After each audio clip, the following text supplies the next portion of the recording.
حرام‌هایی که بسیاری از خواهران در آن واقع شده اند در این زمان. ای مردم، ای پدران و مادران، ای خواهران و برادران، بدونید که از نوع‌های حرام‌هایی که امروز در این جامعه امروزها در این بین مردان خاصتا بین زنها منتشر شده است که به گناهان بزرگ و عظیم میباشند. اولا دعای مادر بر فرزندانش، دعای بد در این جامعه به نهایت منتشر شده است، حتی عادی هم شده است، در حالی که رسول الله صلی الله علیه و سلم می‌فرمایند که لا تدعوا علی انفسکم، ای مردم شما بر نفس‌های خود دعا نکنید، ولا تدعوا علی اولادکم، بر فرزندان خود هم دعای بد نکنید، ولا تدعوا علی اموالکم، بر مال و ثروت دارایی خود هم دعای بد نکنید. به خاطر چیز؟ لا توافق من الله ساعتا، میتواند زمان شود که دعای شما در وقت اجابت شدن این دعا قبول بگردد و اجابت بگردد. پس هدف من نمودن از دعای بد در حالت غضب است، چون مادر وقت عصبانی می شود می تواند سخن ناسزا بگوید و بر فرزندان خود دعای بد را نماید که وقتی اجابت دعا باشد و ضرر بر بالای این فرزندان بیاید. پس احتیاط کند، چون دیگر پشیمانی عاقبت ندارد سود. دیگر از محرماتی که امروز بین زنان دیده می شود سفر المرأة بدون محرم، سفر نمودن زن بدون محرم به محرم. چی بسا در بین این مردم، در بین این خواهران این بسیار عادی شده، در حالی که رسول الله صلی الله علیه و سلم که روایت بخاری و مسند فرمودند لا تسافر المرأة الا مع ذی محرم، زن نباید سفر کند مگر با محرمش، یعنی با مردی که ازدواج با او ابدا حرام است، با محرم خود مثل پدر، برادر، پسر، شوهر و غیره، بدون این جایز نیست. و در دیگر روایت می‌فرماید که زنی که ایمانی به الله و روز قیامت دارد یک شبانه روز را سفر نمی‌کند بدون محرم. و علما می‌فرمایند که هدف این حدیث نگاه داشتن امنیت و غایت احتیاط برای عفت خود زن است، برای احتیاجمندی خودی هم زن است. اگرچند بعضی از علماها برای احتیاجمندی شدید و مانند برای حج رفتن با زنان گروهی از زنها اجازت هم داده باشند.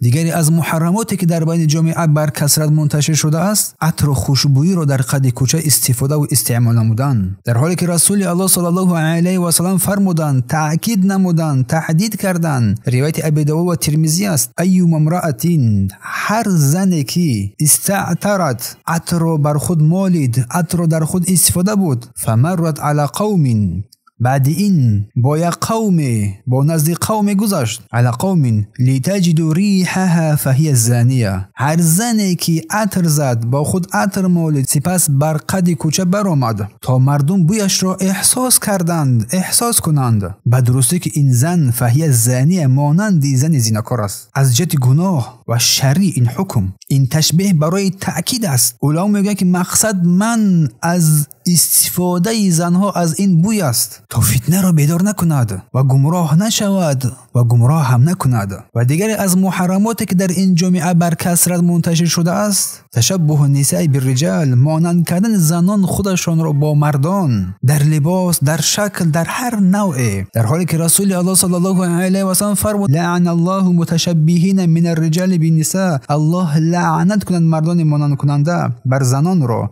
و متشبهات من النساء بالرجال، و زنان را لعنت کنند که خود را به مردان تشبیه مانند میکنند در لباس، در مظهر، در هر چیز دیگری. پس لعنت این نشانه گناه بزرگ و کبیره است، مانند کردن، تشبیه کردن خود در لباس، در گفتار، در رفتار، در کردار، این از بزرگترین گناهان حساب می رود. و علما فرمودند که هر چیزی که مخصوص جنسی دیگر است تشبیه به حساب می رود، از این باید برحذر کرد. دیگری از بزرگترین گناهان که امروز مردم بر آن بی‌پروا هستند خواهران، گوش نانداختن سخنان شوهر، بی‌پروا و بی‌اعتنا بودن در کلام شوهر، در حالی که رسول الله صلی الله علیه و سلم که روایت بخاری و مسند تاکید می‌نماید اذا دعا الرجل امرأته الی فراشه، هنگامی که شوهر زنش را بر همخوابگی دعوت کند فلم یأتیه، و این را اجابت نکند، به نزد شوهرش نآید، فباتت غضبان علیها، در حال خواب برود که بر همسرش غضب‌آلود است، غضبناک است، لعنت الملائکه حتی تصبح، ملائکه بر او لعنت میکند، لعنت میفرستد حتی اینکه صبح میدمد، تا دمیدن صبح فرشتگان تا سحر او را لعنت میکنند. اگر شوهر از او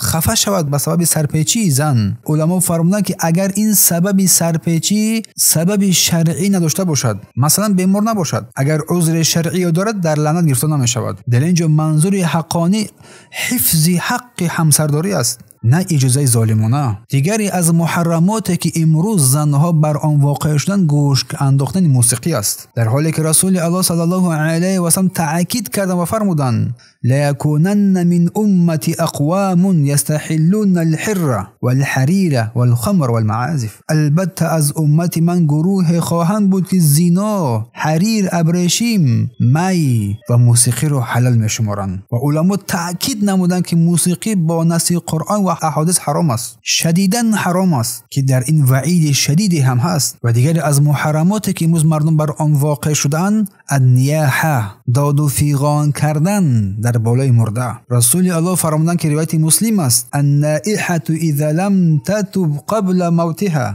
زنی که برای مردن ناله و داد و فیغان میکند اگر پیش از مرگش توبه نکرد، تقام یوم القیامت، روز قیامت برانگیخته میشود، و علیها سربال من قطران، در حالی که در روز قیامت برانگیخته می شود لباس از قطران، یک لباس جوشن آهنین از آتش بر وی پوشانده می شود. نیاحه زنان ناله کننده را می گویند که هنگامی کسی از آنها وفات کرد داد و فیغان می زنند، گریبان می درانند، ناشکر ناسپاسی می کنند، سخنان زشت و کفر و احمقانه می گویند که این عمل نشانه ناراضگی قدر الله سبحانه و تعالی را نشان می دهد و این حرام است، نباید از حد گذشته شود. و دیگری از گناهان عظیم که زنان بر آن پیچیده شدن، این نمیمه است، سخنچینی کردن است. چون یک حدیثی که روایت مسلم است گفتند که لا يدخل الجنه النمام، نمام آن که میان مردم سخنچین میکند، سخن برای سخن آوری میکند، داخل بهشت که نمیگردد. و نمیمه سخنچینی، سخن را به سخن به جای دیگر به کار دیگر بردن،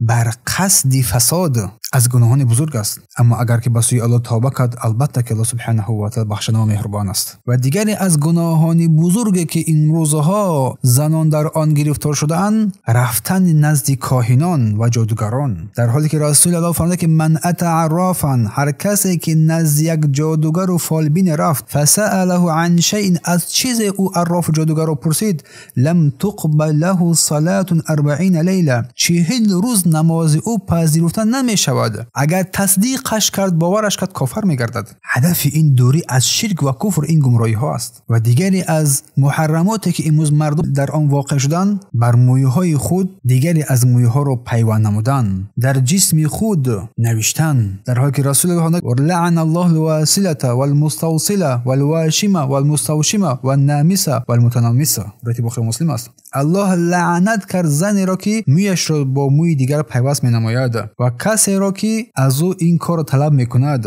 کننده و انجام دهنده. و زنان خالکوبنده را الله لعنت کرد، خال گذارنده. و همچنین لعنت کرد الله سبحانه و تعالی آن کسانی را که ابروهای خود را میچینن، کوتاه میکنن. پس این لعنت نشانه بزرگ، گناه بزرگ بودن رو مینماید. و دیگری از محرمات بزرگ که زنها امروز واقع شدن، التبرج، بی‌لباسی، در حالی که پیامبر الله فرمودند که قال النبی عن کاسیات العاریات لا يدخلن جنة ولا يجدن ریحها، زنی که لباس دارند ولی گویا عریانند، لباس تنگ دارند، لباس برهنه دارند، لباسی که طلبات شریعت را جوابگو نیست. البته که این زنها به بهشت داخل نمیشوند، حتی بوی او را نمیشنوند. لباس دارد ولی تنگ است، تنک است. اینها حتی بوی جنت را نمیبینند، نمیشنوند، حتی بوی جنت را کجا بشه داخل شدن بر آن. و توفیق از جانب الله سبحانه و تعالی است.